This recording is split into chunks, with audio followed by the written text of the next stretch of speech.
Ukrainiečių pasaka pirštinė.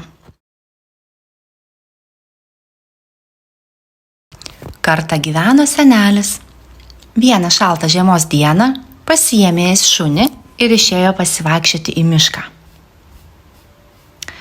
Bevaikščiodamas senelis nejučia pametė vieną pirštinę ant sniego. Jis nepastebėjo, kad nebeturi vienos pirštinės ir nuėjo toliau.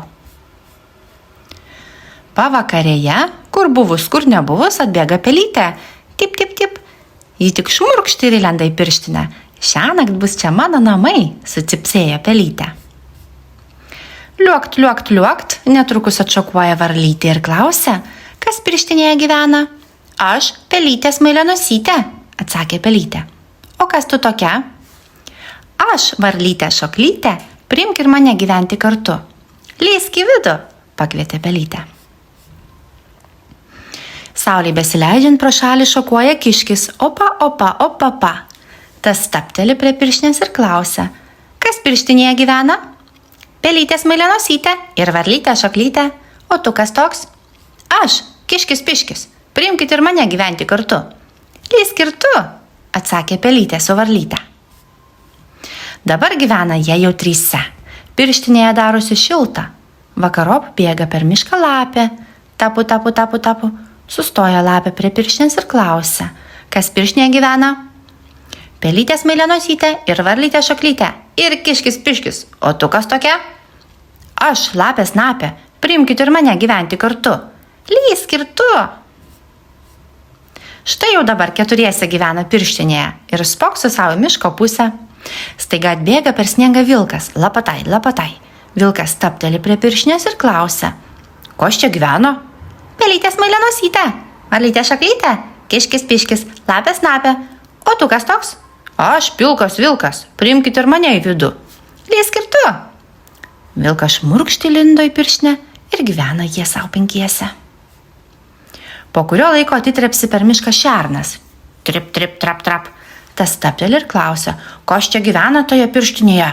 Pelytė Smailianosytė, varlytė Šoklytė, kiškis piškis, lapė Snapė ir vilkas pilkas.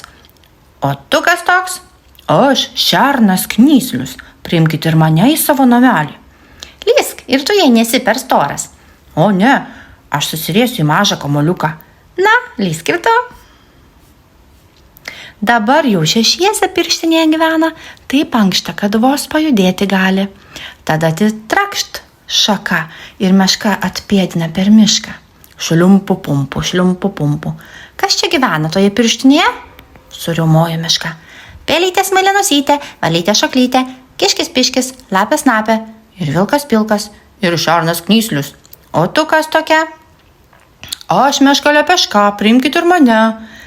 Čia jau taip ankšta ir nebėra tau vietos. Kaipgi, pasispauskite truputį, atsiras ir man vietos.